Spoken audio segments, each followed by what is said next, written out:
Hello and welcome to Just One More Watch. They say a picture is worth 1,000 words.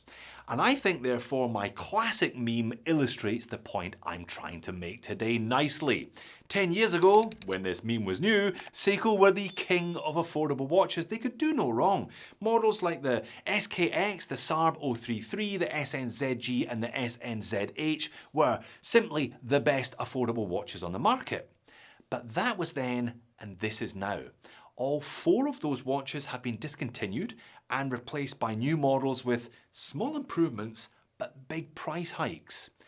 Enter Citizen. 10 years ago, Citizen were making some great watches, but they weren't really capturing the imagination of the watch buying public, at least not in the way that Seiko were then. I think though over the last few years the tables are beginning to turn. Models like the Tsuyosa, the Fujitsubo and their new titanium offerings are getting people excited in a way that new Seiko releases just aren't. Indeed, they got me so excited that I just picked one up. I bought one of their new Forza chronographs in ever popular Tiffany/teal colour, and I'm quite excited to show it to you. Let's flip the camera and get on with it. Alright, let's see if I can keep it brief but still thorough. I'm sure you've seen this packaging from Citizen dozens of times already. I know I have. Normally at this point in a Citizen review, I would be telling you about their class-leading 5-year warranty. But not today because I did not get a 5-year warranty. These are not officially available in Australia as yet. I hear they're coming here in a couple of months or so. I had to buy this one from overseas. I actually bought it from eBay. I paid roughly 650 Aussie dollars, which is roughly 425 US dollars at the current exchange rate. Now I thought I was buying it from Japan. Then I got a notification saying it was shipping from Spain, hence the condiciones de garantía, rather than something in Japanese. Anyway, 1-year warranty therefore. It actually came from a dealer in Menorca. I picked it up just over a month ago. And I picked it up because I was really interested in this model because it looks fantastic, as I'm sure you'll agree. Tiffany, I don't think it's played out yet. I shouldn't call it Tiffany because of course it's not Tiffany. It is that kind of teal colour, really interesting texture on this one as well, as you'll see from the macro shots. Now, model name, thank you Citizen for nothing, CA4610-85M with a caliber B620, and for the record, 3 spare links, full-size links, no half links though. That will obviously be discussed at length later. I think this watch kind of has 2 natural rivals, one based on price and one based on looks and size. I think if we're taking it just on price, then the Seiko Speed Timer range is the natural competitor to this one. They are available for pretty much the same price, $650. 2 different sizes. The larger of the 2 obviously is more comparable to the Citizen. If we're taking it on looks and size, then the PRX chronograph I think slots in nicely. This one is a kind of value alternative, if you will, to the PRX chrono, coming in at about 25 to 30% of the price of a new PRX chrono, and the Citizen has one trick up its sleeve that neither the admittedly solar speed timer or the lovely automatic PRX manage. It's made of titanium. Now that clearly has a considerable impact on one of these dimensions and specifications, so let's get into those now. I measure this one across the midpoint at 42.3. I measure it at 12.2mm thick. Lug to lug, there's a couple of different points I could have chosen here. 44.4 or 49.4. Effectively it's somewhere in between. Let's call it 44.4. Those mid links of the end links, because this is integrated, they do point down rapidly. Integrated bracelet, so lug width is obviously not applicable. It leaves the case at around 25 before tapering all the way down to 20 at the clasp. The key dimension though is weight. 97 grams. Full-size chronograph, only 97 grams because of the use of titanium. Flat sapphire crystal, 100 meters of water resistance, and as discussed, it's a B620 movement in the back, of course by Citizen. That's the case back. Honestly, it's not worth more than 5 seconds of our time today. Screw on, titanium, thanks very much. And to be honest, it's probably not going to take us much longer than that to discuss the movement today. It is one of Citizen's simpler eco-drive offerings. Eco-drive meaning you don't have to change the batteries every couple of years. You just have to leave it exposed to some sunlight occasionally. It will let you know if the charge is low. That small second indicator down there at the 6 will tick every 2 seconds rather than every 1 second. So 3 registers, obviously. The first register at the 3 o'clock is a useless 24-hour indicator. Really, it's just there to make up the numbers. It's just there to balance out the other 2. At the 6 is a second hand, as discussed. And over there at the 9, it is a 60-minute chrono timer. It does stop after 60 minutes, though, so that's the maximum you're going to time with this one. 1 push of the top pusher to start, 1 push of the top pusher to stop, 1 push of the bottom pusher to reset. And it's a slow reset, as you saw. Date complication down there at the 4:30. Not massively legible today because it is recessed and because it is angled at the 4:30, but hey, it doesn't mess up the symmetry, but it does still give this one a little bit of extra utility. And check out the case design, really interesting here by Citizen, both in terms of the fact that they've chosen to use a mixture of brushed and polish, and look at how they've constructed the case. Look at how that midsection doesn't have the chamfer, but the bottom section does, and the bottom section has an undercut that the top section does not. Very nice indeed. Now Citizen do a lot of work with titanium. My Chronomaster, for example, is in Thai, and they just have mastered the art of getting these beautiful high polished surfaces where other brands simply don't bother. They just tend to go for this dull brush look, but not Citizen. Very nice indeed, especially considering the price. High polished titanium bezel. Now, I know what you're thinking, titanium and high polish, that's going to scratch up pretty quickly. However, they do put what they call a Duratect coating on all of this.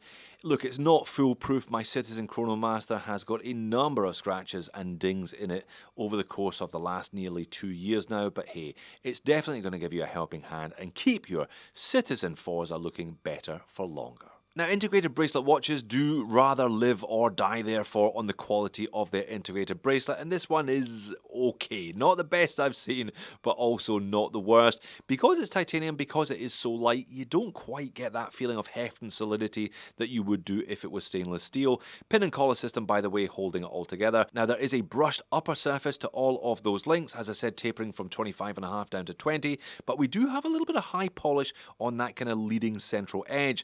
The clasp, however, though, is also made of titanium, but it is undoubtedly the weak link of the bracelet. It is undoubtedly the weak link of the watch. It's a cheap press one with only 2 holes of micro adjustment, and these are big chunky links. Hey, the moans and niggles section is filling up already.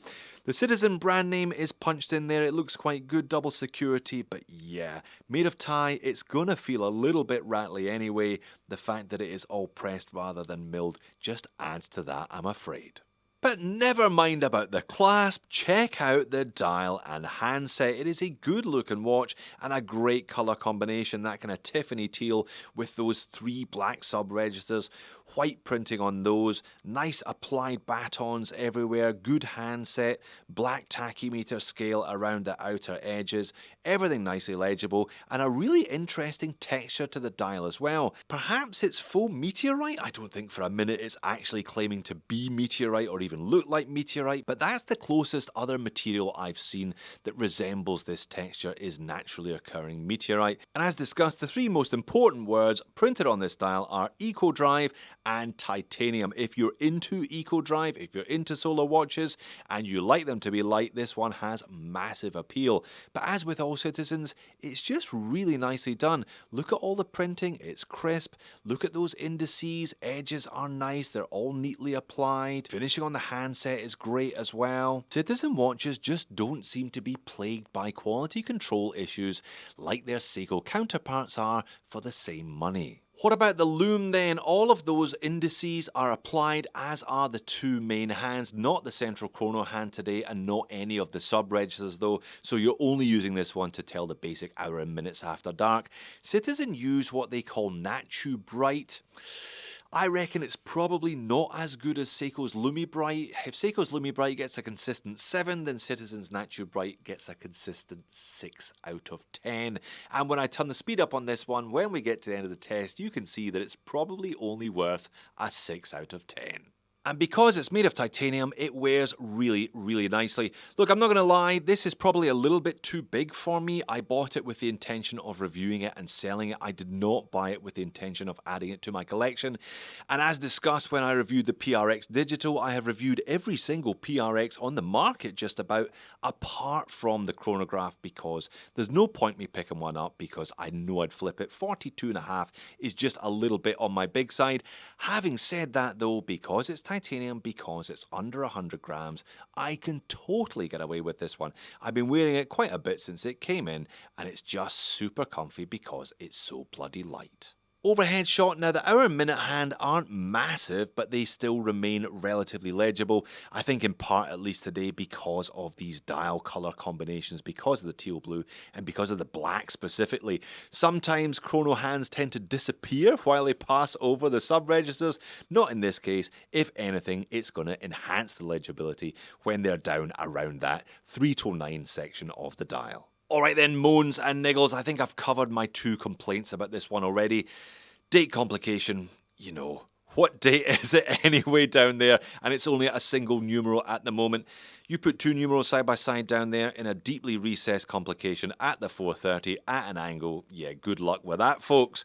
And the clasp, definitely the weak link.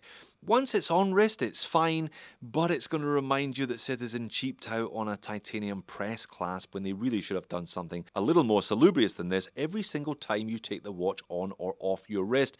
And not enough micro adjust holes. They provide enough spare links, but really that one should be 2 holes longer, I think. Idea being that you really want to have more holes than the length of the link. You know, there should be 4 or 5 holes to cover the length of one of these links, and there simply aren't on this watch. But you know what? I reckon a lot of people will be prepared to forgive a couple of minor gripes with this one, considering you're getting EcoDrive solar technology, titanium case and bracelet, interesting design, great color palette, cracking quality control, and a really great price tag considering this one is under $450 US. So there you have it. Is the Forza the best Citizen that I've ever reviewed on the channel? No. Is it still better than the Seiko Speed Timer? Probably. I just think you get better value for money from Citizen at the moment than you do with either of the other 2 big Japanese brands, and as far as I'm concerned, long may that continue. If you're a fan of the brand, and clearly you are, having made it this far, why not check out a couple of other Citizen reviews? Thanks for making it all the way to the end. I'll see you again in the next one.